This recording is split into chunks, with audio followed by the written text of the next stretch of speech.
குன்றக்குடியான் என்பார், பழனிமலைநாதன் என்பார், வடபழனி ஆண்டவன் என்பார், சரவண பவன் என்பார், நிமலன் சுவாமி என்பார், தண்டாயுதபாணி என்பார், கலியுக வரதன் என்பார், வெற்றி வடிவேலன் என்பார், வீரவடி வேலன் என்பார், மரகத வண்ணன் என்பார், ஞானப்பலம் கேட்டவனா,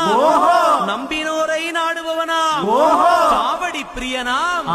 ராஜ அலங்காரம் கொண்டவனா, ஆண்டியாய் நின்றானா, ஆனால் செல்வத்தை எல்லாம் கொடுப்பானா, அப்படிப்பட்ட